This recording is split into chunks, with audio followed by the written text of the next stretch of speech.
Astaghfirullah. Bismillahirrahmanirrahim. Assalamualaikum warahmatullahi wabarakatuh.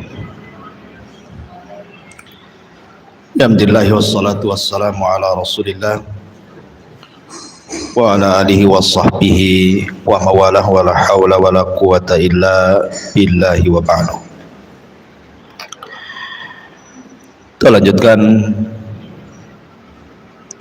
kajian membahas kitab Arba'in Nawawi dan kita masuk pada hadis ke-34, hadis dari Abi Sa'id Al-Khudri radhiyallahu anhu qala Sami'tu Rasulullah sallallahu alaihi wasallam yaqul man ra'a minkum munkaran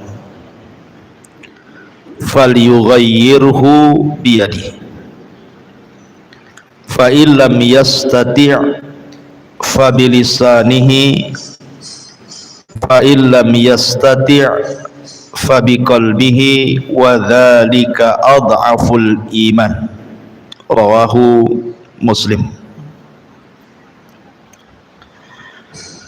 Dari Sa'id Al-Khudri radhiyallahu anhu dia mengatakan, aku mendengar Nabi sallallahu alaihi wasallam bersabda, barang siapa yang melihat sebuah kemungkaran, maka cegahlah dengan tangannya. Kalau tidak sanggup, maka dengan lisannya. Dan kalau tidak sanggup, maka dengan hatinya. Dan yang demikian itu selemah-lemahnya iman. Hadis ini dikeluarkan oleh Imam Muslim. Hadis ini dikatakan oleh Imam An-Nawawi rahimahullahu ta'ala huwa min a'zami qawaidil Islam. Hadis ini adalah hadis yang paling agung yang berbicara tentang kaidah-kaidah Islam.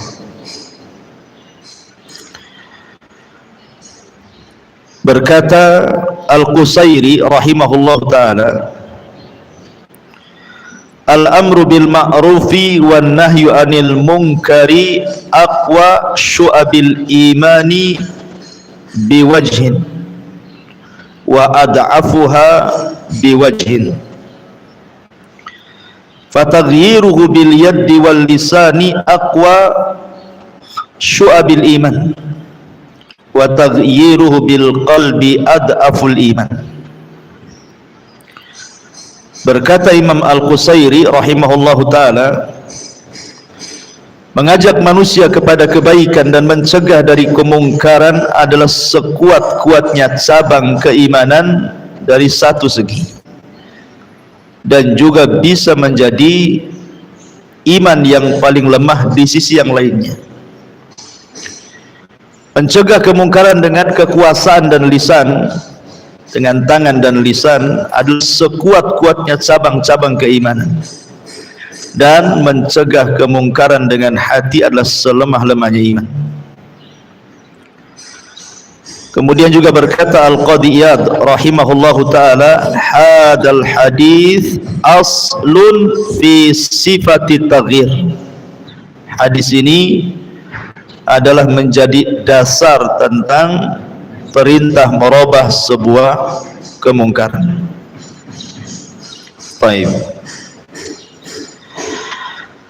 Ma'asyiral muslimat yang dimuliakan Allah Subhanahu wa taala, banyak pelajaran yang kita akan petik dari hadis ini. Di sini Nabi sallallahu alaihi wasallam mengatakan, barang siapa yang melihat sebuah kemungkaran. Apa itu mungkar? Sehingga harus dicegah. Ada yang mengatakan bahwa makna daripada al-munkar adalah dia adalah sebuah nama yang jami, sebuah nama yang sangat lengkap,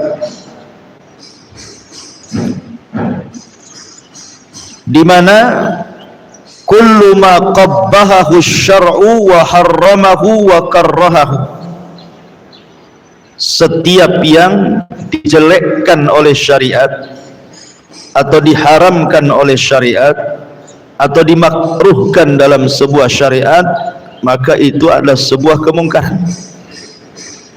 Apapun yang syariat ini memburukkan perbuatan itu atau mengharamkan perbuatan itu atau memakruhkan perbuatan itu, maka itu disebut mungkar. Perhatikan di permulaan hadis ini. Di sini Nabi Shallallahu Alaihi Wasallam mengatakan, man ra'ah, siapa yang melihat. Berarti mencegah kemungkaran itu ada kaitan dengan melihat. Makin keras saja. Jadi kurangi aja tuh apa buyar jadi. Taib, saya ulangi.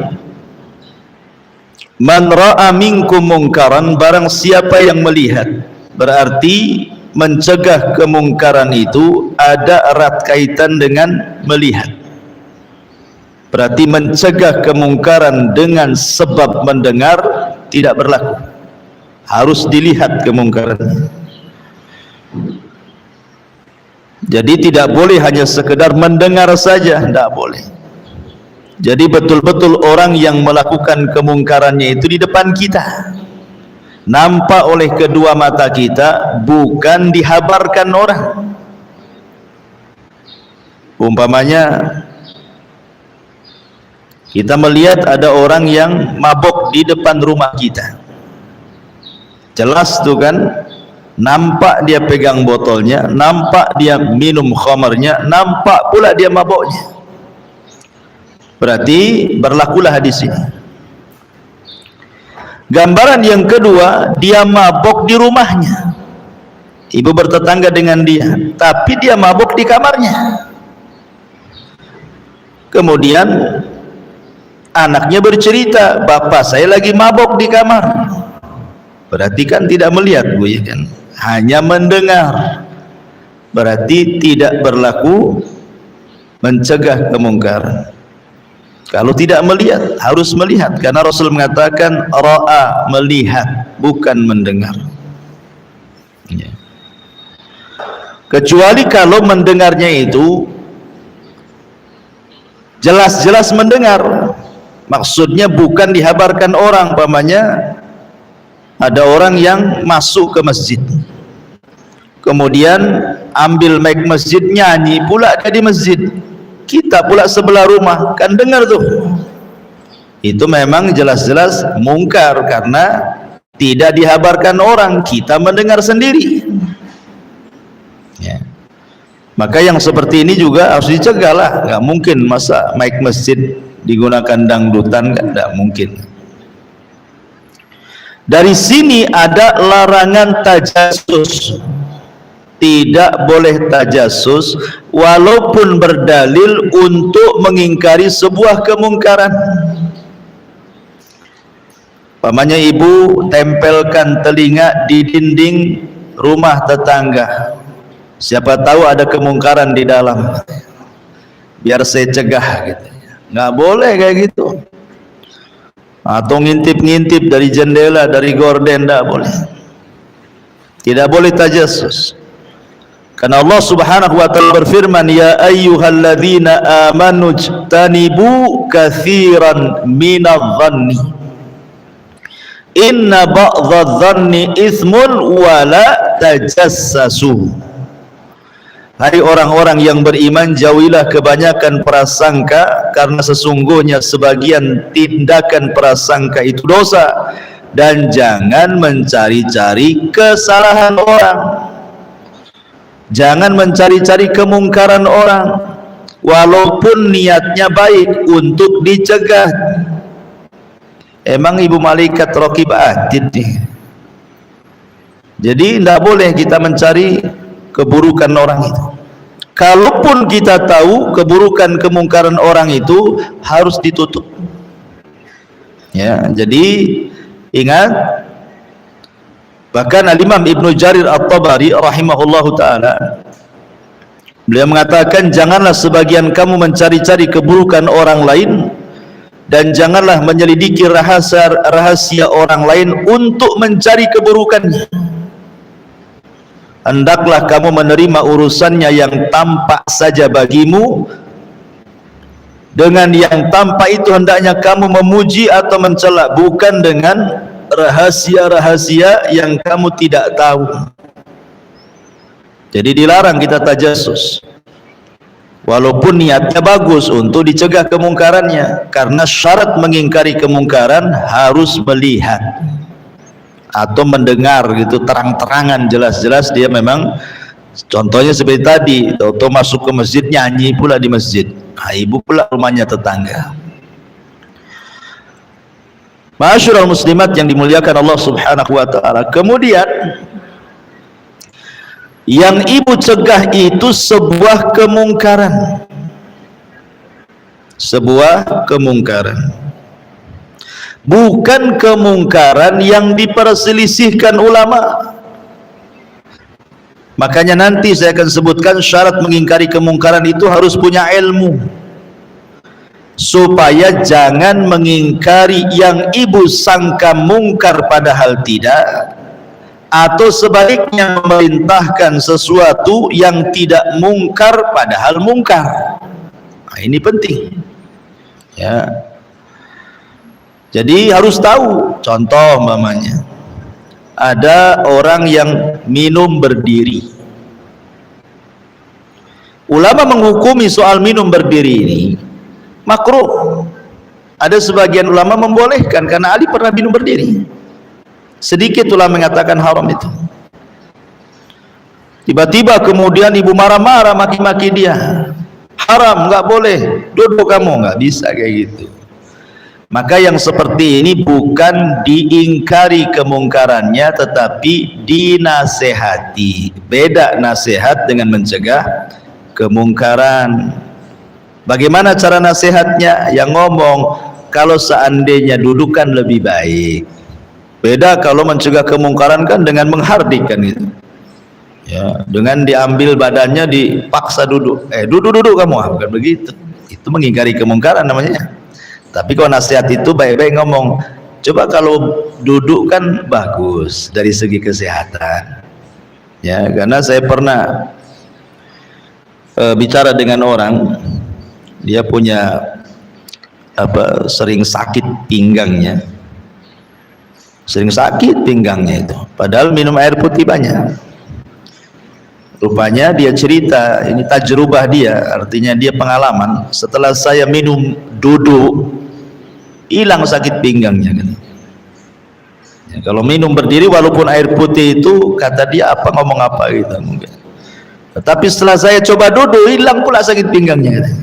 Oh, bukan berarti bukan hanya sekedar nganjurkan minum air putih saja, tetapi kalau bisa sambil duduk gitu maksudnya. Itulah baru kesehatan karena menyesuaikan dengan sunnah Nabi. Ya kan ada orang kalau ingin mungkin sakit pinggang karena tidak banyak minum air putih kan gitu ya. Bukan itu saja dianjurkan minumnya sambil duduk gitu. Karena memang seperti itu, dia cerita setelah saya minum duduk itu hilang sakit pinggangnya. Ya.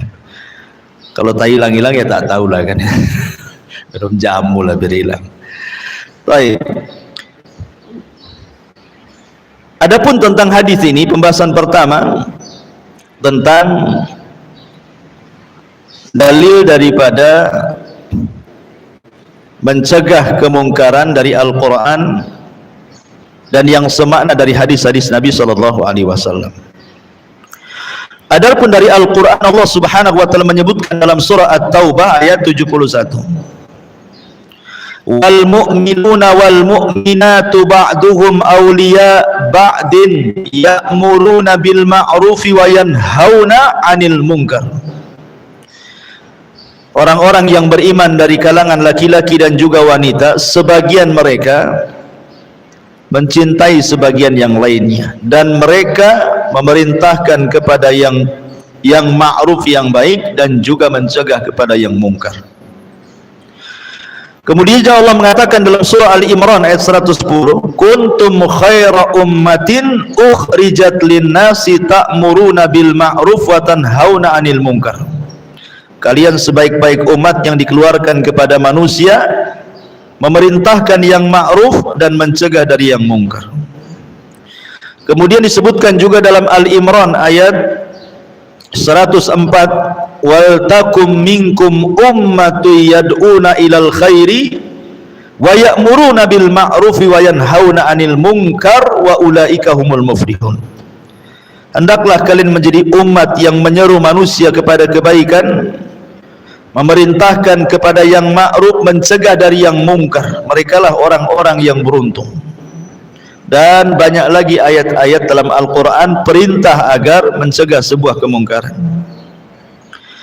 Adapun sabda Nabi SAW yang semana dengan ini, Nabi SAW pernah mengatakan dalam hadis Abi Hurairah radhiyallahu an, walladhi nafsi biyadi la yushikanna ayyang zila fikum ibnu Maryam hakaman muqsitan muqsiras salib wa yaqtulul khinzir wa yada'ul jizyata wa yufidul ma' hatta la yaqbaluhu ahad.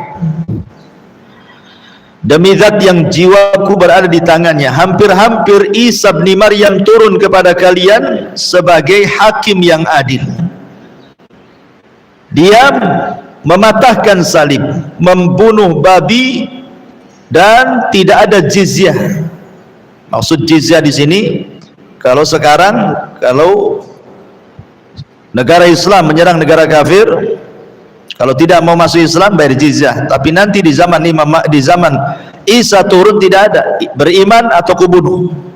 Jadi Isa meletakkan jizyah. Di sini kita lihat bagaimana Isa bin Maryam di akhir zaman akan mengingkari sebuah kemungkaran, kan itu, mematahkan salib, membunuh babi, meletakkan jizyah, itu bentuk daripada ingkar sebuah kemungkaran.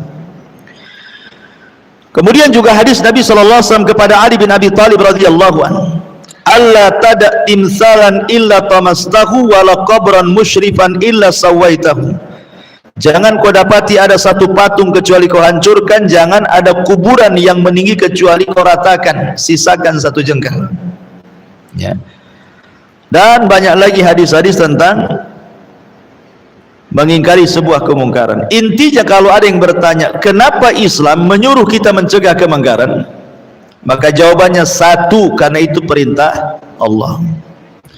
Yang kedua, karena itu kebiasaan para nabi dan juga kebiasaan Nabi SAW.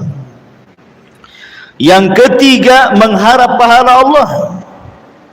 Jadi ketika kita mengingkari sebuah kemungkaran itu harus ikhlas.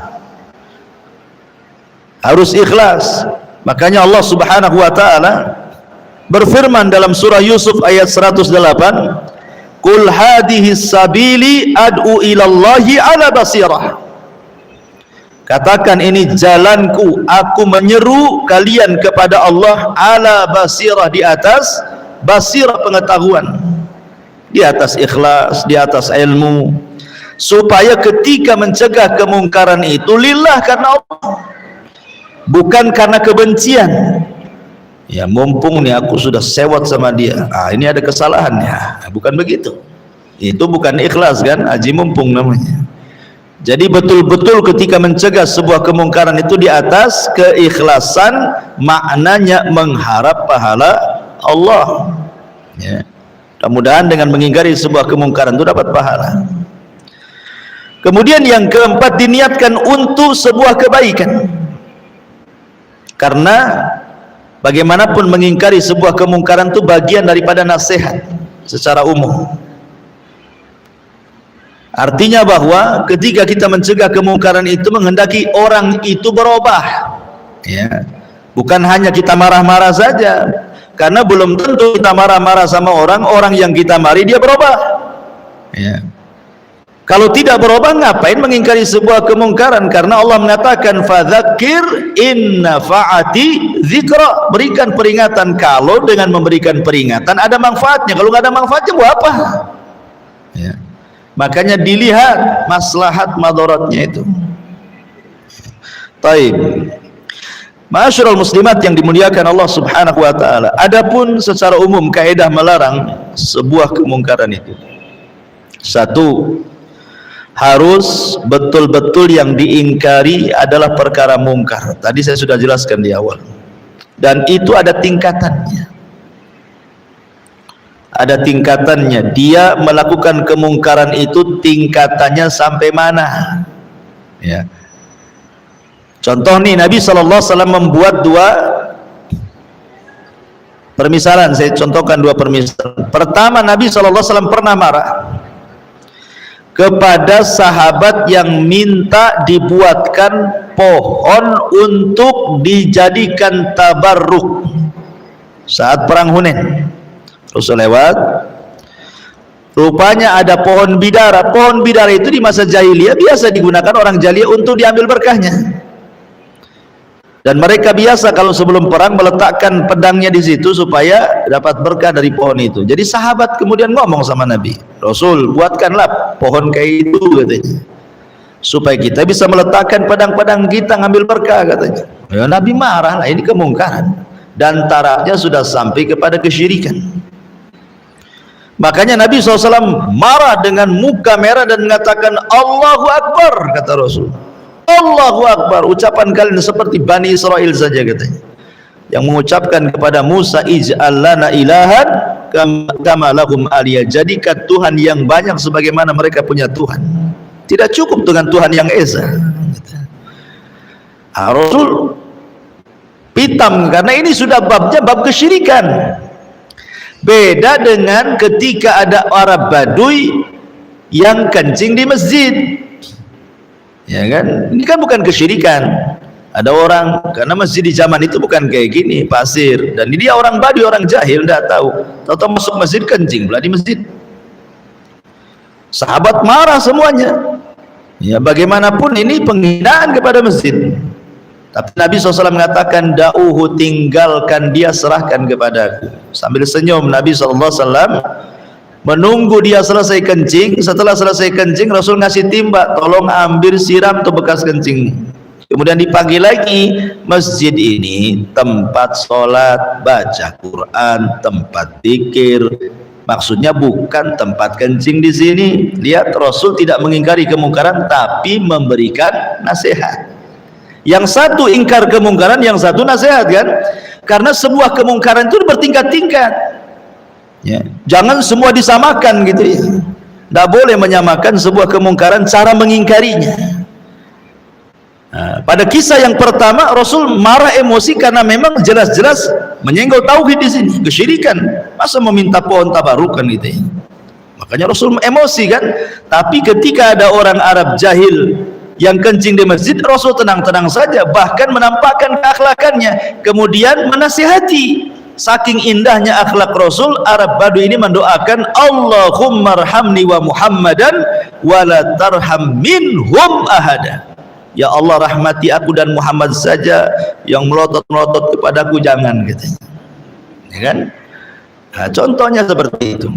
Ya, jadi harus ada tingkatan-tingkatan saat melarang sebuah kemungkaran itu. Jadi ada yang cukup dengan nasihat saja, ada yang cukup dengan ya tekanan, menekan dia. Ya nantilah akan sebutkan tingkatan-tingkatannya. Ya. Baik, jadi mengingkari kemungkaran harus jelas-jelas dia sebuah kemungkaran. Contoh nih, ada orang sholat tidak pakai sutra.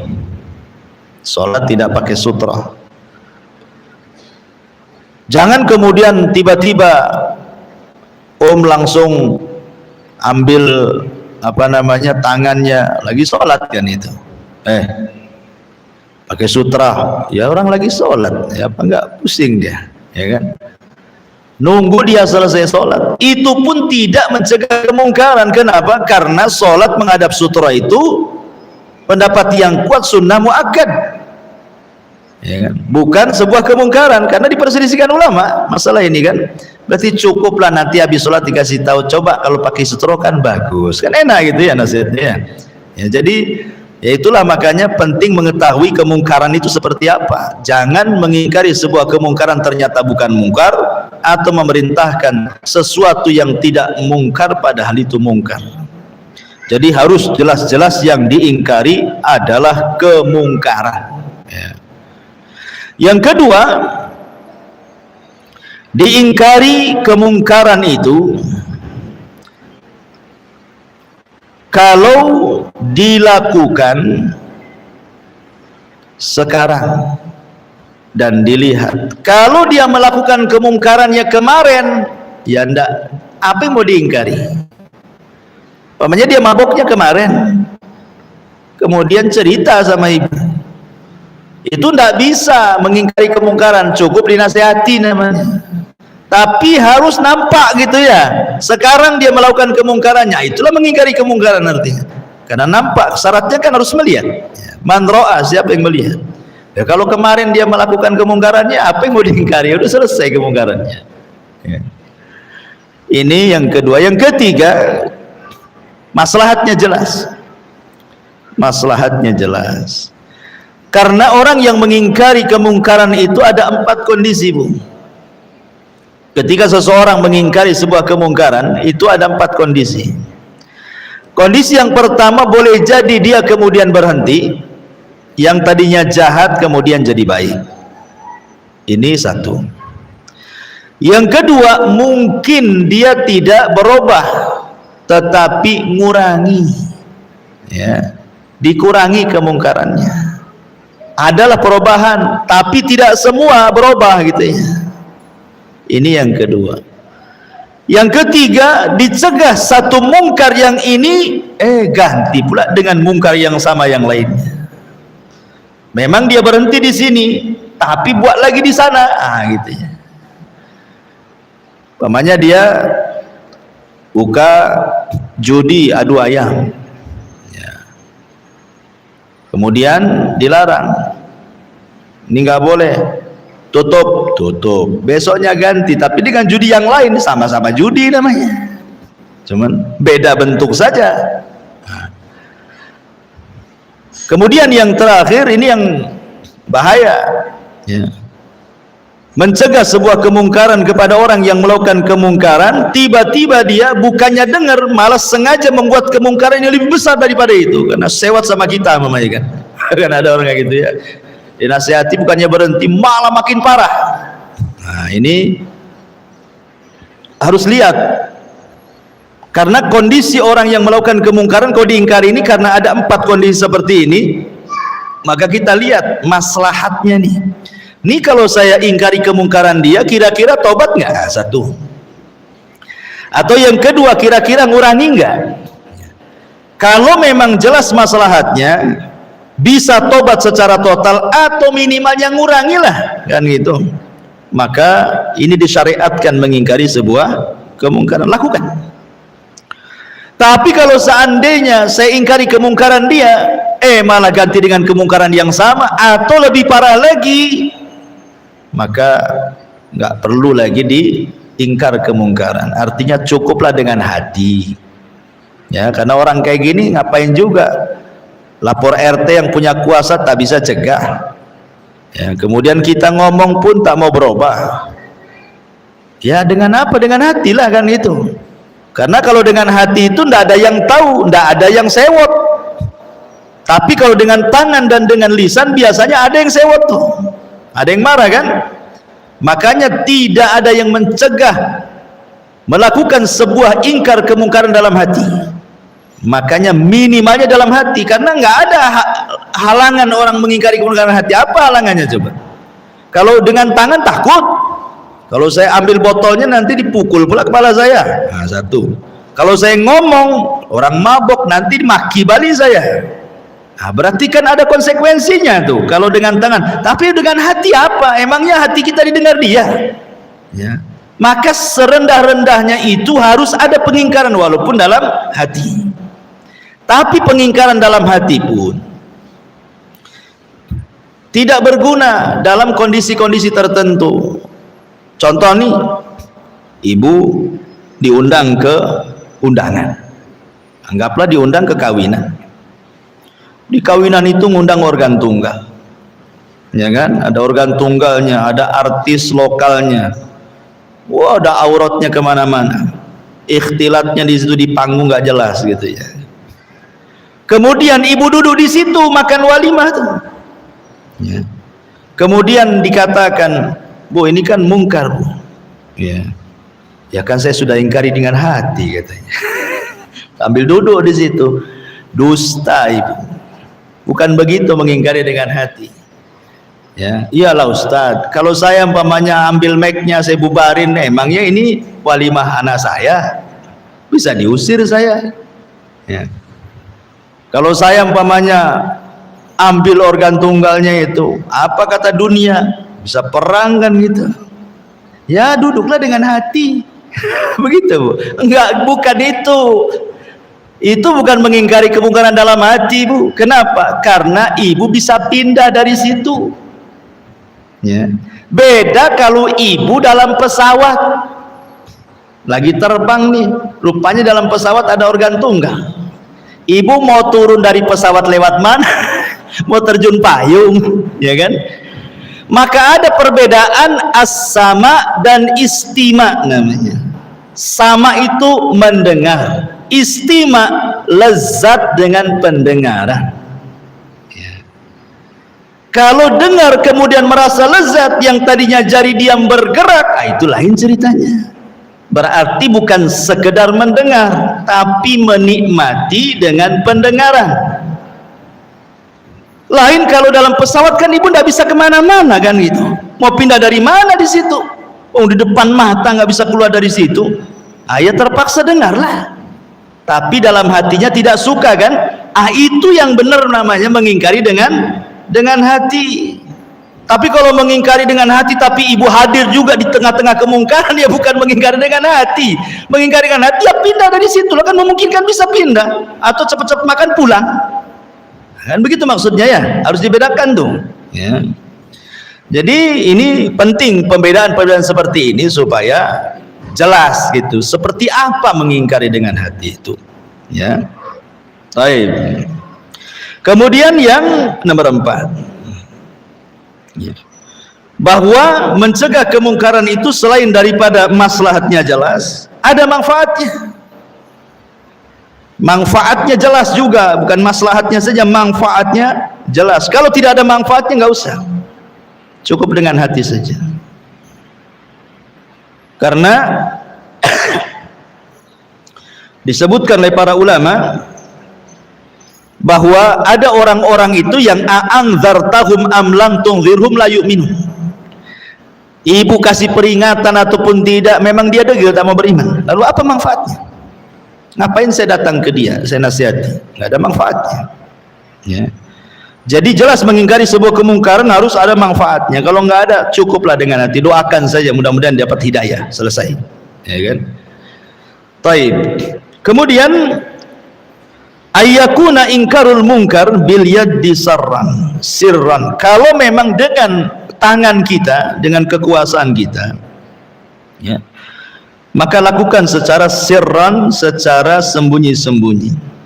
Idza kana sahibul munkar mustatiran laisa mu'linan. Kalau yang melakukan kemungkaran itu diam-diam dan tidak terang-terangan. Ya. Jadi kita mencegah kemungkaran itu, lihat orang yang melakukan kemungkaran. Kalau dia terang-terangan, kita cegah terang-terangan. Kalau dia sembunyi-sembunyi, kita cegah sembunyi-sembunyi. Gitu maksudnya. Ya. Makanya mencegah kemungkaran juga tetap, walaupun seperti itu harus melihat masalah dan mafsadah ya. Masalah dan mafsadahnya tetap dilihat. Kemudian juga mencegah sebuah kemungkaran itu harus dengan ilmu, harus dengan lembut, harus dengan adil. Kapan kita letakkan 3 kata ini? Lembut, ilmu, adil. Sufyan Ats-Tsauri rahimahullah ta'ala mengatakan, beliau mengatakan la ya'mur bil ma'ruf wa yanha 'anil munkar illa man kana fihi hisali thalathin. Tidak boleh ibu menyuruh manusia kepada kebaikan, mencegah kemungkaran, kecuali ibu punya 3 sifat. Sifat tadi yang saya sebutkan. Kata Sufyan Ats-Tsauri rahimahullahu taala, rifqun bima ya'mur, lembut saat memerintahkan kebaikan. Rafiqun bima yanha, ketiga mencegah kemungkaran, anggap dia kawan kita. Kemudian yang ketiga, adlun bima yanha, harus adil dengan apa yang ibu larang itu, karena dosa itu bertingkat-tingkat.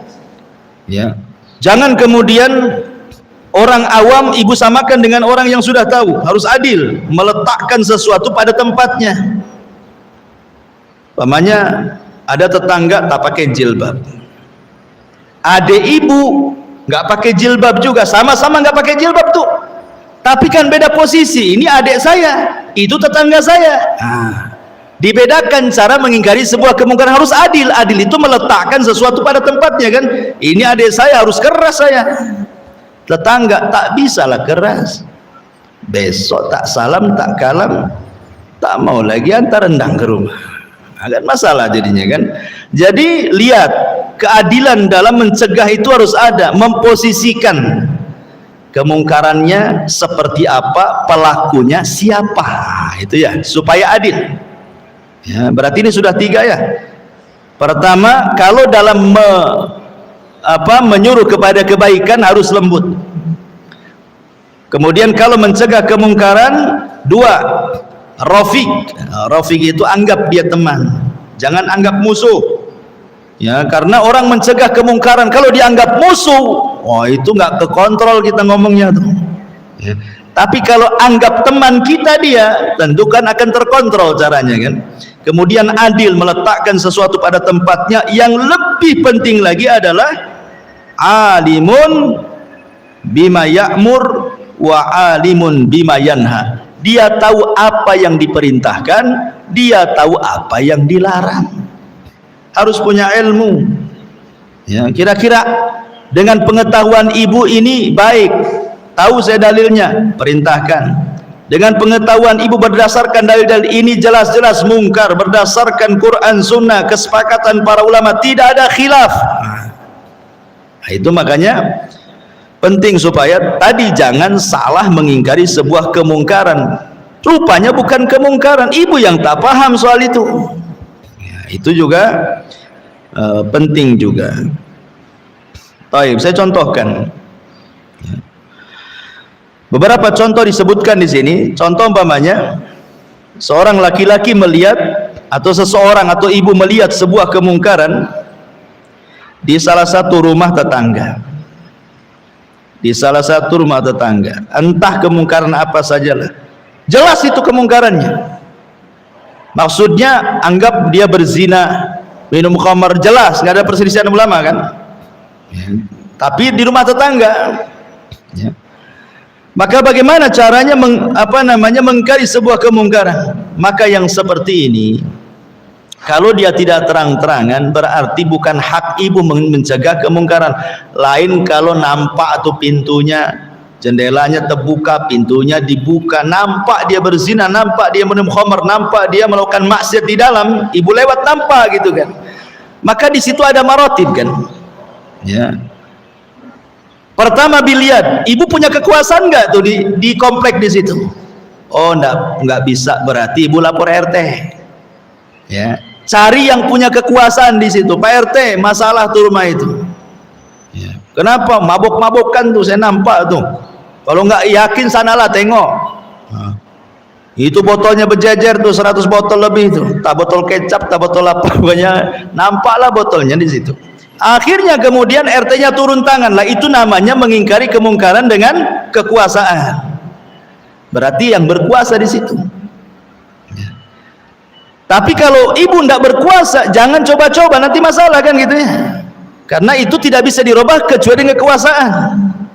Kecuali kalau memang di rumah itu saudara, nggak apa-apa, ibu punya kuasa di situ dan kita sebagai orang tuanya di situ. Bisalah, karena itu ponakan sepupu, bisalah kita cegah dengan kekuasaan kan. Kita banting-banting, kita buanglah botolnya ke tong sampah. Tapi kalau tidak bisa, maka dengan lisan, nasihat. Tidak bisa dengan hati. Dari sini kata para ulama mengatakan bahwa dalam sebuah nasihat juga ada tadarruj sifatnya. Makanya dalam rumah tangga, ketika ibu bermasalah, anggaplah selingkuh nusyuz, suami pun tidak langsung mencerai kan. Ada namanya tahap nasihat, kemudian ada tahap namanya hijar gitu ya, nggak mau tidur sama ibu. Ada tahap memukul, itu kan ada tahap-tahapannya di situ. Maka mengingkari kemungkaran pun sama seperti itu, ada tahap-tahapannya ya. Boleh jadi yang melakukannya jahil, tidak tahu ya, ataupun dia tahu tapi lupa, ataupun sengaja, itu kan kita harus paham juga. Baik, ma'asyiral muslimat yang dimuliakan Allah Azza wa Jalla, adapun beberapa tahapan yang disebutkan para ulama ketika mencegah sebuah kemungkaran. Kalau seandainya orang yang melakukan kemungkaran itu orang jahil, tidak paham, maka kewajiban ibu at-tanbih wa tadzkir, cukup memperingatkan, mengingatkan dan memperingatkan. Karena orang jahil ini namanya orang jahil, dia tidak tahu itu mungkar disangka tidak mungkar. Orang jahil. Umpamanya ada orang baru masuk Islam, dia tidak tahu hukum puasa di bulan Ramadan, nyantai aja dia minum depan ibu kan, itu namanya orang jahil ya kan, baru masuk Islam. Berarti tugas ibu tanbih, ngasih tahu, tadzkir, ngasih peringatan, nggak boleh loh, Islam itu kan, kamu sudah masuk Islam, nggak boleh kayak gitu. Jadi dengan lembut. Kemudian yang kedua, an-nahyu bil wa'di. Setelah ibu ngasih peringatan, baru mulai agak tinggi sedikit, mulai mencegah, tapi masih dengan nasihat. Mencegahnya tetap dengan nasihat ya. Kemudian yang ketiga, kalau tidak bisa, al-jazru wa ta'dib, mulai agak keras tuh larangannya, mulai agak keras supaya mengajarkan adab kepada orang itu. Kemudian setelah tidak bisa juga, naik yang keempat, at-taghyiru bil yad. Nggak bisa ini harus pakai tangan nih ya. Kalau memang dia mabok ya berarti ambil botol-botolnya itu, pecahkan semuanya biar nggak diminum. Kalau tidak bisa juga gitu ya, kalau sudah dengan tangan udah dipecah-pecahkan botol minumannya juga, maka naik ke yang kelima, boleh jadi adh-dharab, dengan cara memukul ya, tapi jangan main hakim sendiri tentunya. Baru yang terakhir, angkat ke hakim. Anda bisa, ini harus dilaporkan polisi ini kayaknya. Jadi begitulah tahapan-tahapan juga ulama membahas. Dari sini menunjukkan bahwa indah sebenarnya Islam itu, tidak langsung main hantam saja, ada tahapannya kan, supaya nampak oh Islam ini lembut. Makanya ketika Allah melarang minum khamr, tidak langsung diharamkan mutlak kan. Allah membuat 3 tahapan tuh. Pertama, Allah ngajak berfikir khamr itu ada manfaatnya, tapi madaratnya lebih besar. Tapi orang masih dibiarkan minum khamr, cuma diajak berfikir, ya manfaatnya ada, madaratnya besar. Kemudian tahapan yang kedua mulai disempitkan, kau boleh mabok, tapi waktu sholat jangan. Wala taqrabus sholata wa antum sukara, jangan dekat-dekat sholat kau sedang mabok. Bolehlah mabok tapi di luar waktu sholat, mulai disempitkan ya. Yang ketiga, baru innamal khamru wal maisiru ila akhiril ayat rijsun min amali syaitan fastanibuhu la'allakum tuflihun. Minuman khamr itu najis, kotor, termasuk amal setan, tinggalkan, kalian akan beruntung. Baru total mutlak khamr diharamkan. Jadi Allah saja mencegah kemungkaran tentang khamr itu bertahap tuh ya. Jadi itulah pentingnya tahapan-tahapan itu, supaya orang tidak lari dari dakwah ya. Orang maksudnya lembut, rupanya Islam itu tidak lari. Karena maaf, banyak juga akhwat-akhwat yang baru ngaji nih, biasanya kan semangat tuh Oh ini bid'ah, syirik, semua pokoknya nggak lihat orang, sampai orang tua disesat-sesatkan ya. Bahkan yang mengatakan orang tuanya di neraka sekalian karena berlaku bid'ah gitu ya. Nggak bisa main begitu keras itu, karena terkadang orang yang melakukan itu tidak tahu, nggak paham dia, sehingga harus ada tahapan-tahapan itu. Tahapan-tahapan yang tadi disebutkan para ulama. Sudah enggak kita ini ngasih tahu apa sih definisi sunnah, apa definisi bid'ah, apa ancaman-ancamannya? Nah, sudah enggak sampai ke tahap itu? Boleh jadi kepalanya ada syubhat, sudah enggak dibantah syubhatnya, supaya hilang dulu syubhatnya ya. Jadi enggak bisa main ponis ini, karena ada beberapa ibadah itu yang disangka oleh orang lain bid'ah, ternyata tidak, ternyata itu perselisihan ulama. Contoh nih, dalam azan, as-salatu khairum minan naum, itu terletak di azan pertama, ada juga mengatakan di azan kedua. Tiba-tiba ada orang sholat azan menjadi muadzin subuh, tidak pakai as-salatu khairum minan naum, oh marah-marah. Ini orang itu lupa atau apa ya kan? Berarti tidak paham bahwa tentang peletakan as-salatu khairum minan naum itu ada di azan pertama, ada di azan kedua. Atau lafaz azan sendiri, ada yang Allahu Akbar baru asyhadu alla ilaha illallah, ada yang mengulang Allahu Akbar Allahu Akbar Allahu Akbar Allahu Akbar. Nah, kan ada dua ya. Jadi ada yang mengulang, ada yang tidak. Tiba-tiba kemudian mungkin dia dari mazhab, mungkin dari mana, negara mana, suruh azan di sini, ikut mazhab dia di sini kan, karena dia tidak tahu. Ibu yang dengar, itu salah tuh azannya itu. Nah, itu bukan salah, karena ibu tidak paham itu ya. Lah hal-hal yang seperti ini juga harus dipahami. Soal hadis man ra'a minkum mungkaran falyughayyir biyadi.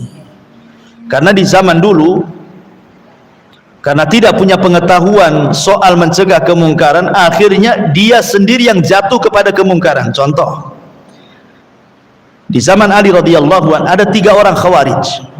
3 orang khawarij yang memiliki pemahaman takfir, mengkafir-kafirkan orang. Semua penghafal Quran. Ini khawarij ini 3-3-nya hafal Quran, dipimpin Abdurrahman ibn Mulzam. Apa kata Abdurrahman ibn Mulzam? Ayo kita cegah kemungkaran gitu. Kata kawannya, bagaimana caranya?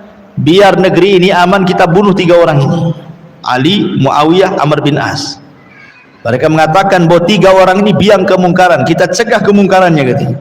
Akhirnya betul-betul dalam waktu yang sama, di waktu subuh mereka bergerak. Ali pula memang Allah takdirkan mati syahid, terkena pedangnya Abdurrahman bin Mulzam, meninggal dia. Muawiyah bin Abi Sufyan terluka, sebab lukanya dia tidak memiliki kecuali 1 anak setelah itu, Yazid bin Muawiyah yang terakhir. Kemudian Amr bin As qadarullah, dia sedang sakit perut, kemudian wakilnya yang mewakilkan untuk imam di masjid, wakilnya yang dibantai oleh dia. Tapi 3 orang yang membunuh ini dasarnya apa? Mengingkari kemungkaran katanya. Masa mengingkari kemungkaran membunuh Ali? Nah, itu karena kejahilan kan itu. Nah, itulah dikhawatirkan seperti itu. Kita mau mencegah kemungkaran, sebenarnya kita sedang berbuat kemungkaran gitu ya. Nah, itu yang harus dipahami. Ya, wallahu a'lam bishawab. Kita bentangkan dengan tanya jawab saja. Silakan.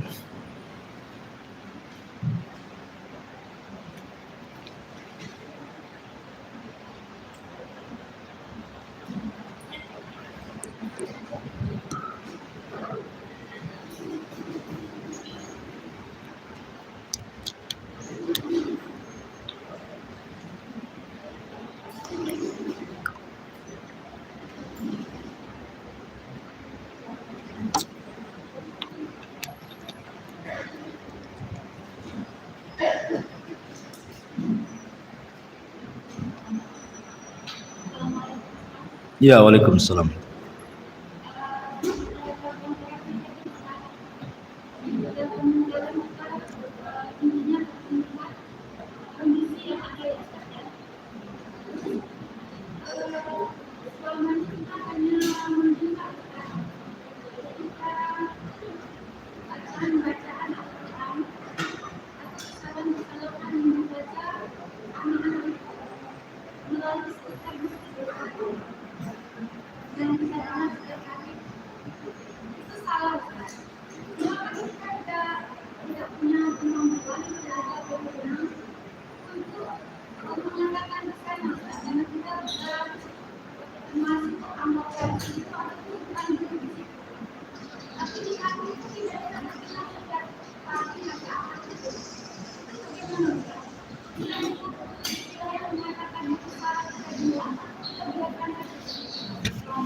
Iya, jadi sama dengan ibu melihat televisi lah tuh.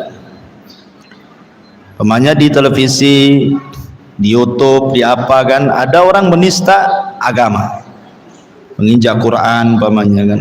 Lebih parah daripada itu, pemanya kan, diinjaknya Quran, dibakarnya Quran, nampak di televisi, nampak di YouTube, pemanya. Cemana ibu tidak mungkin ibu masuk ke TV di rumah, cemana masuk ke TV-nya? Nabrak kaca TV lah. Jadi kalau yang seperti ini langkahnya, kalau memang bisa dihubungi dengan telepon, hubungi kalau punya keberanian ya. Tapi kalau tidak bisa, entah di mana kejadiannya ini, ya gimana, ya cukup ingkari dengan hati saja lah. Oh, ada di TV, gimana caranya? Memang melihat kan itu ya, tapi kan mustahil menjangkau, maka cukup dengan hati saja. Cukup dengan hati. Kalau yang melakukannya seorang muslim, ya kita ingkar dengan hati. Mudah-mudahan Allah kasih hidayah orang itu. Masa Quran diinjak pula. Nah, itu mungkin kurang lebih seperti itu. Kalau bisa dihubungi, dihubungi kan itu. Adapun orang baca Quran kemudian salah, ya kan, mungkin tajwidnya kurang atau makhrajnya, itu bukan sebuah kemungkaran yang diharamkan, tidak ya. Bukan itu jatuhnya ke nasihat ya. Karena lisan kita ini beda dengan lisan orang Arab. Ada yang diajari makhraj itu tidak bisa-bisa. Contoh nih, orang Jawa Barat, saya orang Jawa Barat nih, dulu waktu saya belajar ngaji itu tidak bisa bilang huruf fa, itu tidak bisa, tapi bilang F bisa. Tapi suruh bilang fa nggak bisa, pak gitu saja, pak ammaman, bukan fa ammaman gitu ya. Ada lisan-lisan susah tuh, ya kan? Ya memang lisannya sudah seperti itu, mau dirobek lisannya nggak bisa juga kan. Ada juga orang bilang ain nggak bisa, ngain, asik ngain saja dia, ain ngain katanya. Cemana kita mau maksa dia? Ya memang seperti itu, mau dipaksa kan tidak bisa juga kalau soal makhraj kan, karena kita bukan orang Arab. Atau panjang pendeknya yang kan memang mungkin dia orang awam, bukan thalabul ilmi, kita paksa dia sesuai dengan keinginan kita, tidak bisa. Ya mungkin nasihat, dinasehati, diajari, bukan dinasehati saja, harus diajari lah. Nah, jadi itu bukan masuk dalam mengingkari sebuah kemungkaran. Tadi kan sudah jelas arti kemungkaran itu, sesuatu yang diharamkan oleh Allah dan Rasulnya, dimakruhkan oleh Allah dan Rasul, dan dia dianggap sebuah keburukan yang fatal oleh Allah dan Rasulnya. Nah, apa itu masuk pada konteks-konteks seperti ini? Ya, itu diharamkan, yang ngaji itu haram, nggak mau ngaji lah dia akhirnya. Kenapa nggak mau ngaji? Diharamkan katanya, sama Ummu Anu katanya. Karena saya nggak bagus bacaannya, itu sama aja ngalang-ngalangi orang ngaji kan. Nah, itu bahaya juga tuh. Nah, jadi kemungkaran yang dicegah itu bukan mengingkari kemungkaran, itu nasihat ya, ngasih nasihat ya. Wallahu a'lam ya. Nggak bisa mic-nya tuh ya, nggak ada baterainya.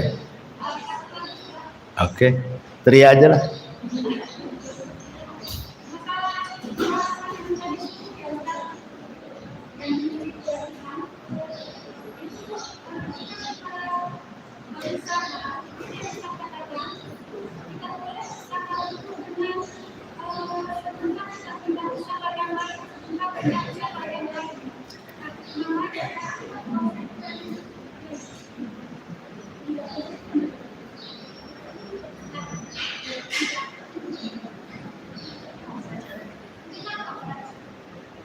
Ya samar-samar sih, apa-apa.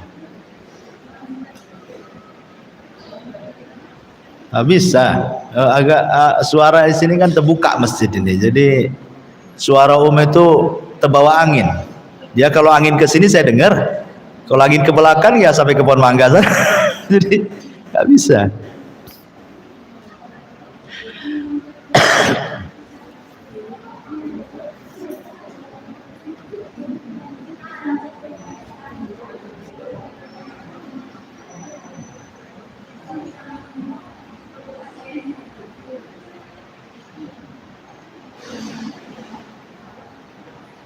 Hah?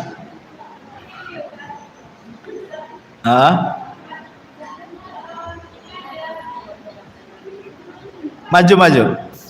Kalau agak cempreng suaranya denger. Kalau ngebas agak susah. Ayah.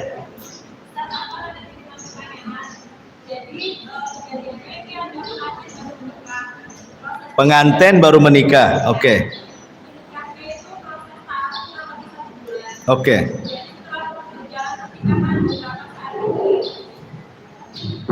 Lah, nggak dari tadi pula.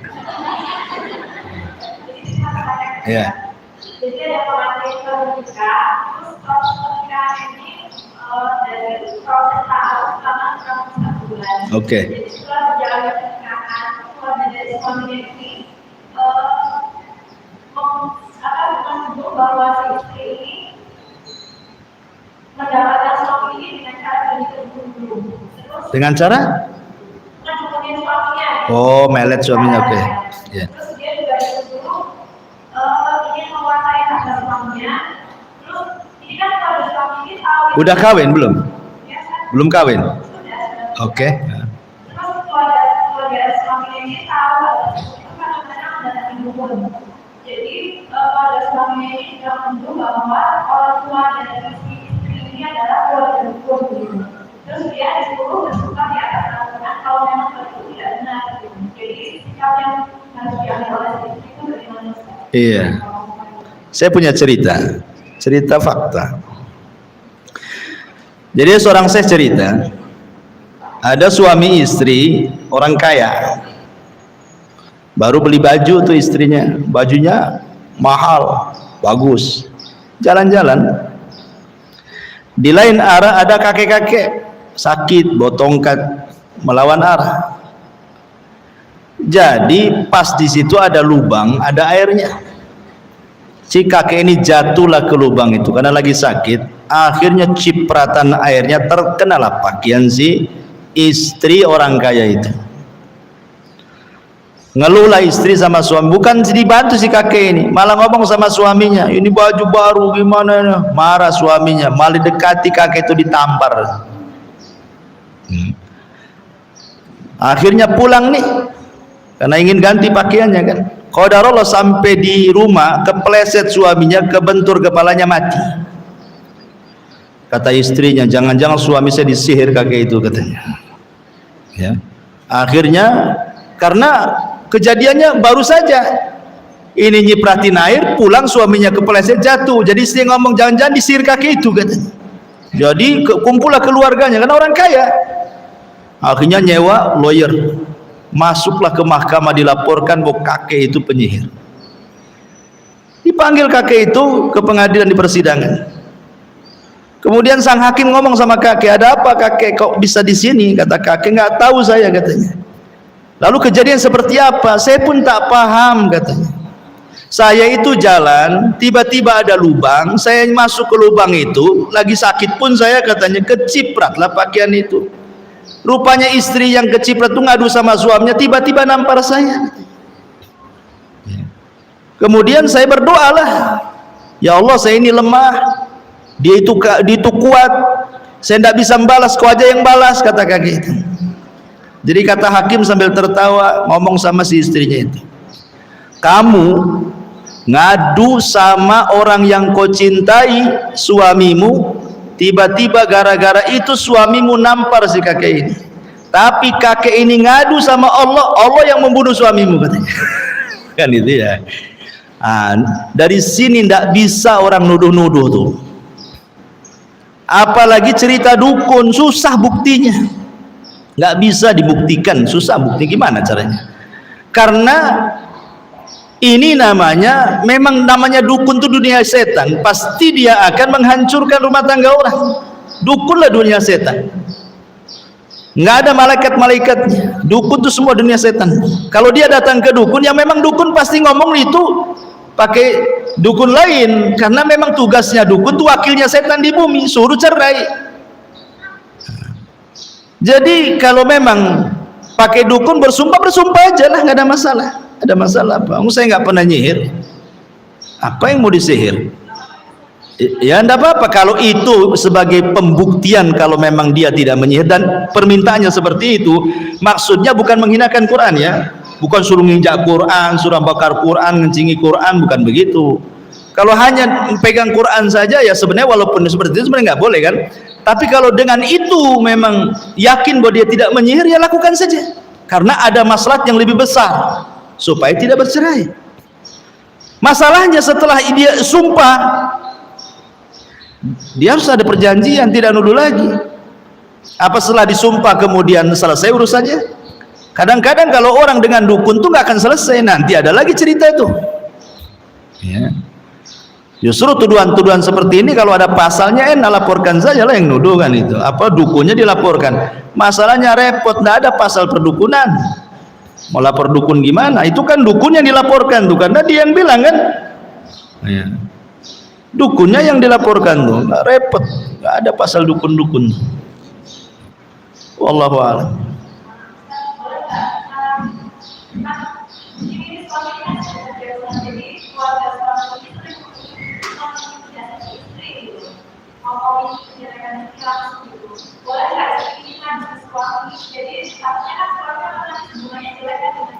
Tidak boleh. Tidak boleh mengadu kepada suami dan menceritakan soal keburukan walaupun dia berbuat buruk. Ya tidak boleh. Karena itu akan memicu anak suami akan durhaka sama istrinya, atau boleh jadi dia membela keluarganya. Nah, sabar sajalah. Makanya pentingnya itu kenapa kalau orang sudah menikah itu jauh dari orang tua. Di situ gunanya supaya tidak berkonflik. Sebab kalau satu rumah atau berdekatan, nah itu biasanya banyak konflik tuh. Kalau orang tuanya tidak berakal. Ya, kalau orang tuanya berakal malah bagus. Kadang-kadang kan rumahnya sebelahan, kalau dapat dikontrol anaknya. Tapi kebanyakan orang tua tak berakal masalahnya. Kalau orang awam tuh, mereka pasti membela anaknya. Kalau anaknya ngadu itu bukan bagaimana masalahnya mendengar dari dua kuping, enggak. Ya, dia langsung terpikir enak saja anak saya sudah saya besarkan, tahu-tahu dihina, langsung dia modelnya gitu. Itu kalau orang awam, ya. Makanya sebaiknya ya orang seperti ini ya kalau dia mau sabar, sabarlah. Itu kan orang luar ngomong. Namanya orang tua, mertua itu orang luar. Dalam rumah tangga itu orang luar. Kita itu orang luar. Namanya orang luar biarkan saja. Selama tidak merusak hubungan rumah tangga. Kita rahasiakan. Ya, kita doakanlah mudah-mudahan dia sadar. Dan kalau itu adalah orang tua suami, maka menghormati orang tua suami itu bagian daripada menghormati suami. Ya. Jadi kita harus lebih menghormati lagi. Karena menghormati orang tua suami itu lebih sama dengan menghormati suami. Karena suami sendiri lebih mementingkan orang tua dibandingkan istri yang secara Islam. Berarti kalau kita menghormati suami, orang tua suami itu sama kita menghormati suami. Karena dia sendiri sebenarnya haknya lebih besar kepada orang tuanya. Makanya sebaiknya nggak usah dilayan, biarkan saja anjing menggonggong. Kapilah tetap berlalu kan itu. Nggak usah didengar saja kan. Bilang sama dia nggak usah didengar. Kalau perlu kasih kapas tempel di kupingnya tuh. Ya. Wallahu a'lam. Iya silakan.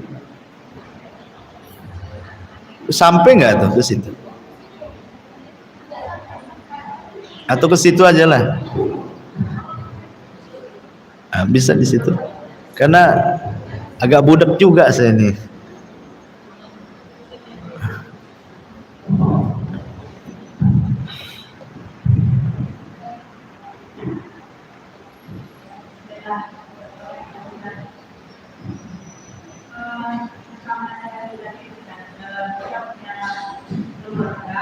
Oke.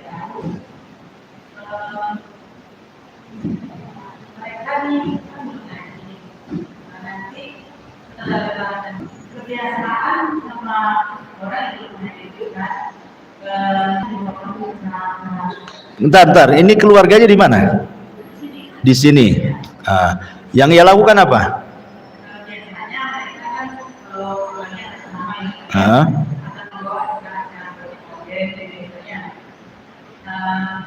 tapi dari yang keluarga yang di Batam sudah ada yang mengambilnya dan sudah ditentukan bagaimana secara saksi biasanya. Jadi si saudara ini datang ke rumah dengan tahu itu Ibu kan Om ini ngira-ngira lah. Tapi kejadian itu kalau memungkinkan nggak berapa persen kejadian tuh? Kan lu belum terjadi nih. Cuman mengira-ngira kalau dinasihati ini sebenarnya pasti terjadi, maka sebelum terjadi Om cegatkan gitu kan. Ya enggak apa-apa, itu nasihat itu namanya. Kan kemungkarannya belum ada. Syarat mengingkari kemungkaran kan harus nampak gitu kan. Dan sesuatu, jangankan yang belum terjadi, yang sudah terjadi saja tidak ada ingkar mungkar di situ. Yang ada nasihat, apalagi belum terjadi. Ya, belum terjadi itu walaupun ngomong ini 100% akan terjadi, belum tentu.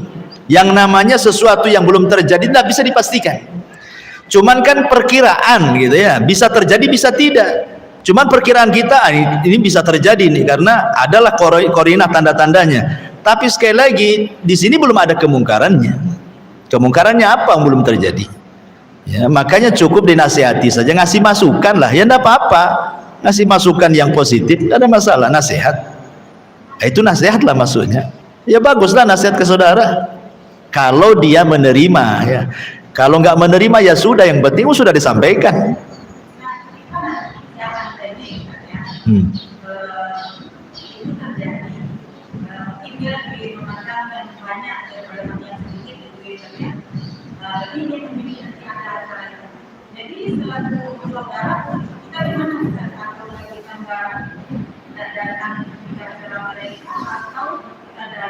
Dan macam-macam orang pun kita lihat nih, oh di sana ada organ tunggalnya, ada laki-laki perempuan ikhtilat, buka-buka aurat di situ, nggak usah datang lah, ngapain ya.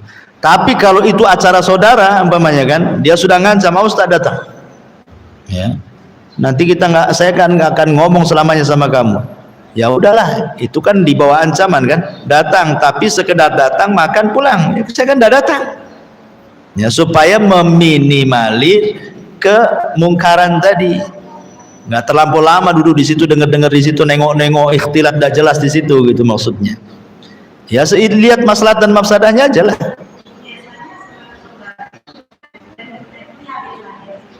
Hah? Panitia. Kalau nolak jadi panitia ada masalah apa? Diancam?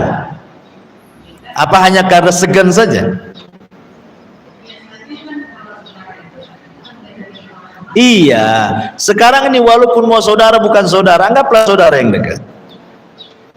Kan ada saudara itu dia segan saja. Sebenarnya segan, bisa nolak sebenarnya. Segan. Namanya orang saudara kan gitu ya. Tapi namanya kemungkaran nggak ada istilah segan-segan. Namanya mungkar harus dijauhi kan itu. Kecuali kalau ada kerusakan, kita mencegah kemungkaran, datang kemungkaran yang lain. Ya. Kalau memang kita bisa mencegah, kalau seandainya saya tidak maulah ada acara seperti itu dan tidak ada masalah, dia sudah tahu dengan kita, ya apa masalahnya? Kecuali kalau seandainya dia sudah ngancam-ngancam, kalau nggak jadi panitia awas saja. Ya. Kamu kan saudara saya, itu udah ngancam. Nah, kalau begitu daripada ini memutus silaturahim kan lebih besar dosanya daripada hadir sebentar kemudian pulang atau jadi panitia sebentar kemudian balik kan gitu. Ya jadi panitia saja lah kalau ada ancaman seperti itu. Tapi kalau nggak ada, apa madaratnya?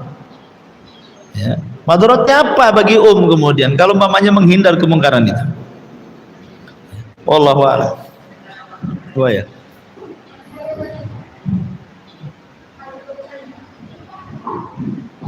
Apa disambung lidah saja? Apa langsung?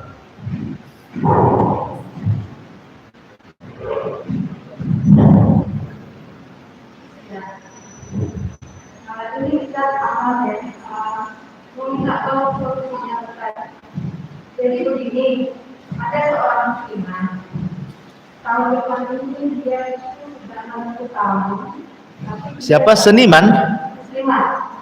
Muslimah. Yang saya dengar seniman. Muslimah. Udah tua. Belum nikah? Oke. Kemudian bulan kemarin ya, kira-kira minggu yang lalu ada yang mau melamar dia. Alhamdulillah. Soalnya tidak dengan orang anak usia mereka itu tidak terpaut jauh lah sebenarnya. Dan kemudian jadi masalah juga, bukan masalah sebenarnya cuma ingin tahu dari keluarnya. Jadi selama ini itu dia itu sebenarnya bukan anak kandung dari bapak, selama ini dia kenal. Anak angkat yang muslimahnya itu. Iya. Oke. Jadi sebenarnya gini, ibu dia itu dulu seorang janda, kemudian menikah dengan sekarang gitu ya. Jadi itu terjadi ketika dia usianya masih sangat dari kira-kira mungkin 2 tahun lah. Dia punya saudara? Nah ini bisa jadi selama ini juga ibu dia itu kan merantau, jadi setelah melahirkan istri ini merantau, kemudian kenal dengan sekarang ini gitu kan. Setelah apa namanya sekian tahun, 15 tahun kemudian dia baru berkumpul dengan istrinya yang sudah menikah dengan bapak yang lain gitu kan. Oke. Nah, selama ini mereka tidak ada masalah, jadi sudah dianggap sebagai anak sendiri, kemudian ada adik lahir dan kemudian dia sudah dimasukkan ke kakak sekarang gitu kan. Bukan maksud saya itu kan anak angkat. Dia tahu nggak keluarganya siapa? Nggak tahu. Oke, intinya kan dia hidup sebatang kara, dipungut orang. Kemudian yang mungut itu juga tidak tahu siapa keluarganya, atau tahu mungkin menyembunyikan atau apalah istilahnya kan. Jadi pertanyaannya apa? Bagaimana cara kawinnya atau apa? Nah gitu kan? Nah itu mungkinlah kesimpulannya. Iya. Ada hadis mengatakan bahwa fasultanu waliyun malla waliyalahu. Itu karena dia tidak punya wali dia. Bapak angkat bisa jadi wali. Tidak bisa jadi wali bapak angkat. Ya. Kecuali kalau anak ini diangkat kemudian disusui. Maka keluarga perempuan itu juga seandainya ada laki-laki, itu pun seandainya pun punya saudara sesusu, itu pun tidak bisa juga. Karena apa? Wali harus dari pihak bapak, bukan dari pihak ibu. Sehingga dianggap nggak punya wali. Kalau tidak punya wali, kata Nabi, maka sultan atau hal ini penguasa, mungkin dalam hal ini di negeri kita ada namanya KUA, biar mereka yang menjadi wali. Jadi tidak bisa itu nikah siri. Siapa walinya nikah siri? Harus ke KUA. Ya. Nanti KUA lah yang nikahkan, selesai itu. Datang ke KUA. Sebentar, 5 menit saja jadi itu. Saya nikahkan kamu dengan mahar kaleng gelang itu kan. Dibayar tunai. Saya terima, selesai.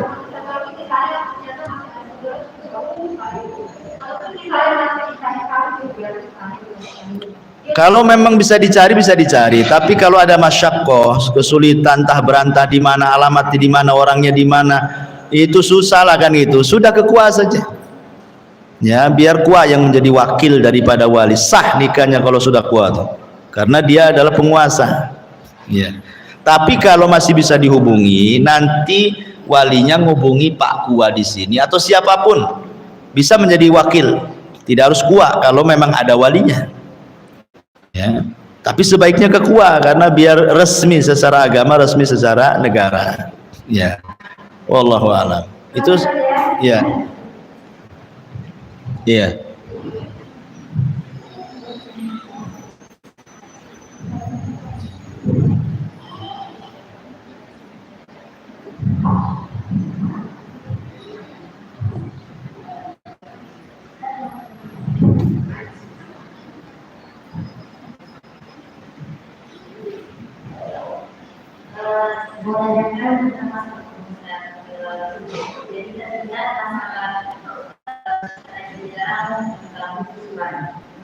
Apa? Anak susuan. Oke. Ini saya pernah mendengar dalam satu maulana. Nah itu kan dia diberi sesuatu saat sudah balik. Itu kan baru diberi suan oleh istrinya. Jadi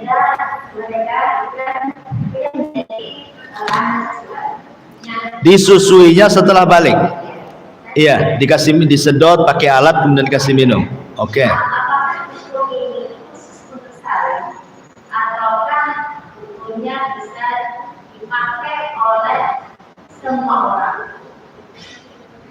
Oke.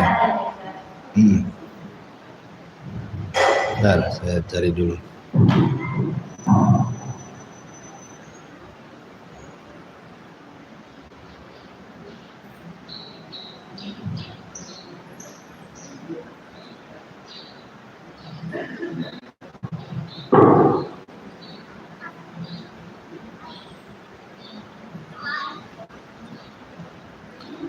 Ya, kita baca di sini beberapa fatwa para ulama. Ya. Antaranya Syekh bin Baz dia mengatakan. Jadi anak itu dikatakan anak susuan dan menjadi hukum mahram. Itu ayyakuna syartaini, harus ada dua syarat. Ayyakuna tiflu fir radha lam yakmul haulaini. Haruslah keberadaan anak itu belum sampai 2 tahun. Artinya belum balik. Kemudian yang kedua, antakuna radha'at khamsan la aqal. Anak susuan itu ketika disusui minimal 5 kali susuan, maksimal terserah. Tapi sekali nyusu kenyang jadi daging, sekali nyusu kenyang jadi daging. Ya. Ini pendapat beliau Syekh bin Baz rahimahullahu taala. Ya. Jadi kita tahu di sini ada syarat dikatakan anak susuan. Apakah kemudian tadi yang ibu ceritakan yang pernah terjadi di zaman para sahabat juga, bahwa ada seorang sahabat kemudian ngerawat anak laki-laki, akhirnya besar sudah balik, jadi risih istrinya sampai kepada Nabi. Kemudian oleh Nabi SAW disuruh disusukan padahal sudah balik kan, ya, dengan cara dimasukkan air susunya ke makanan kemudian dimakan.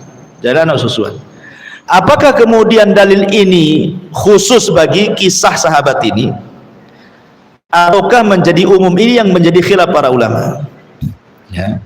Tapi ada yang mengatakan bahwa hadis tentang masalah itu khusus bagi sahabat ini, tidak bisa dijadikan umum bagi anak yang sudah balik. Ini khusus hadis ini, khusus kepada sahabat itu. Wallahu a'lam ya. Sehingga ketika tidak ada jalur mahram lewat susuan, maka caranya jalur kedua dengan cara dinikahkan yang ada hubungan mahram supaya jadi mahram. Ya. Jadi begitu, dan ini juga disebutkan dalam Lajnah Daimah, ya, tentang didapati seseorang yang sudah 10 tahun belum balik, la yujad ladaihi man ya'uluhu, tidak orang ini yang merawatnya, kemudian mau diangkat menjadi anak susuan. Maka Lajnah Daimah mengatakan ar-radha'ul mu'tabaru makana fi haulaini aulaini min umri tifli. Sekali lagi beliau juga sama dengan pendapat Syekh bin Baz tadi. Jadi umur anak susuan itu harus 2 tahun. Paling maksimal, minimal ya di bawah 2 tahun kan itu ya. Baru. Tetapi wa ammar radha' ba'da haulaini, anak susuan di atas 2 tahun, fala i'tibara lahu fi syari', tidak dianggap di syariat. Ya, tidak dianggap, artinya ya percuma walaupun dikasih susu tetap aja dia bukan mahram. Itu maksudnya. Ya. Tetapi karena dia sudah jadi anak angkat di situ, maka dia boleh satu rumah dengan cara apa? Dengan cara tetap melaksanakan adab-adab syar'i kalau sudah balik. Kalau dia sudah balik, anak perempuan, ya tetap tutup aurat, karena dia bukan mahram dengan keluarganya kan. Ya, tapi dia boleh hidup satu rumah dan tidak dikatakan ikhtilat. Beda kalau umpamanya dengan perempuan yang bukan anak angkat kan nggak boleh satu rumah kan. Nah, tapi ini kan sudah diangkat dari kecil masalahnya kan. Dan Diambilnya sudah umur 3 tahun, akhirnya sudah nggak ada lagi, sudah kasep bahasa kitanya, mau ini kan anak angkat pun sudah lewat 2 tahun kan itu, anak susuan, ya sudah jadi anak angkat saja. Kalau dia tidak ada tempat lain, dia nggak ada lagi tempat ke keluarganya, ya mau hidup sama siapa lagi kalau sama-sama kita? Cuman nasihati dia, ya kalau dia laki-laki nasihati, berarti orang rumahnya yang harus jaga aurat. Kalau dia perempuan, ya dia yang jaga aurat, gitu maksudnya. Kalau ingin jadi mahram karena tidak ada jalur pertama, pakai jalur kedua. Nikahkan siapa di antara keluarganya biar mahram. Nah, gitulah caranya. Cuma 2 itu aja lah menjadikan mahram. Wallahu a'lam.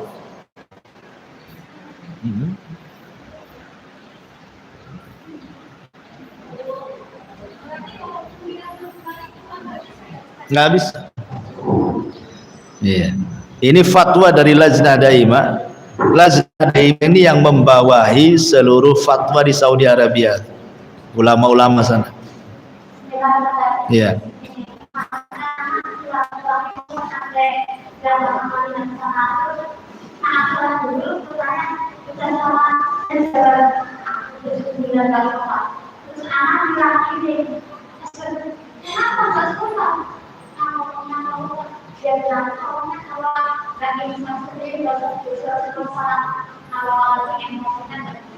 Kalau nggak insaf sendiri, nggak sholat.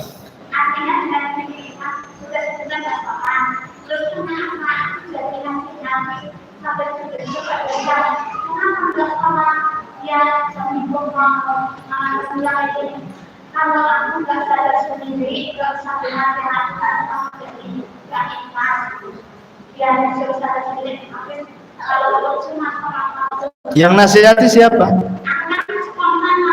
Oh, oke. Iya. Orang yang dinasihati siapa? Oke. Oke.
Dari kata yang mana? Dari kata-kata kalau orang juga masuk sholat kan terus-terus akhirnya nanti sama ada langsung istighfar dan mau. Anak sudah kayak gitu. Gimana kalau orang nggak mau sholat nanti? Kalau mati? Nggak sholat suruh istighfar dan mau. Kalau ada langsung diazab. Oke. Ya bener lah. Enggak mendahului. Itu kan Om ini nyampaikan hadis Nabi. Memang betul orang enggak sholat, kalau di kuburan ya diazab memang. Kan ada hadisnya. Ya. Kecuali kalau ngomong begini, kamu kalau enggak sholat, kamu bersumpah demi Allah tidak akan masuk surga, itu tak boleh. Kalau udah bawa-bawa sumpah demi Allah nggak akan masuk surga, demi Allah kau masuk neraka kekal di dalamnya, itu tak boleh.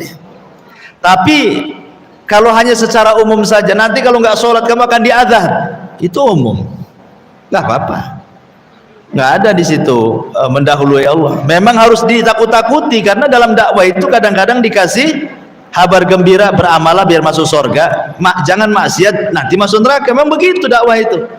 Jangan ditakut-takuti terus, jangan juga dikasih kabar menakutkan terus gitu kan, nggak ada masalah. Apalagi pas dikasih tahu dia berubah, alhamdulillah lah.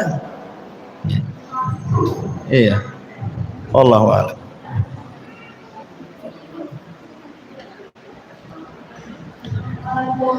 Waalaikumsalam. Kalau kita diucap tentang ada kita dia tahlilan meninggal. Bagaimana kita menghadapinya? Gimana? Ada orang meninggal? Oke, ya, meninggal kemudian ada kenduri gitu ya. Kalau nggak datang ada masalah, Bu? Kalau nggak datang, nggak datang ke situ, masalah nggak? Nggak masalah. Ya udahlah. Ya masalah. Bilang aja, Bu, Ibu lagi sibuk, cari alasan lah. Ada pengajian di luar gitu. Karena kita kan melihat, ini mamanya ada acara kemungkaran. Kita tidak bisa merubah, tapi juga tidak bisa menjauhi. Maka kita boleh membuat kemungkaran kecil untuk menjauhi kemungkaran besar dengan cara berdusta, ya, untuk supaya menghindari kemungkaran yang lebih besar. Mungkin dusta juga nggak boleh kan gitu. Nah, cuman untuk menghindari yang lebih besar boleh berdusta. Kecuali kalau ibu mau terang-terangan, oh maaf ya, saya yang dalam keyakinan agama saya tidak boleh, tidak mau saya seperti itu. Itu lebih bagus lagi, top markotop tuh. Kalau bisa, kadang-kadang nggak berani, segen. Nah, kalau segen ya sudahlah, pura-pura kemana waktu yang acara itu ya ngomong kemana ke, pura-pura silaturahim ke rumahnya siapa kan itu. Ya. Tapi jangan kemudian tak mau hadir tapi mau pula makanannya di situ. Ya. Kalau dianterin ya terima saja. Ya. Dan setiap hatta orang kafir pun, hatta walaupun orang yang musyrik sekalipun, kan tidak boleh makan dagingnya, tapi nerima saja, habis itu dibuang terserah. Karena kan sembelihan orang musyrik tidak boleh dimakan. Ya, tapi menerima hadiah terima saja supaya tidak sakit hati. Namanya orang kasih hadiah terima, tapi dibuangnya jangan depan dia pula. Nah, itu namanya ngajak perang. Ambil bawa ke rumah, nggak ada orangnya, sudahlah buang. Karena bagi kita itu tidak halal. Ya. Nah, tapi kan kita menerima hadiah itu supaya senang dia, supaya nggak tersinggung saja. Ya, wallahu a'lam. Sudahlah ya, sudah 10:30. Subhanaka wa bihamdika asyhadu an la ilaha illa anta astaghfiruka wa atubu ilaik.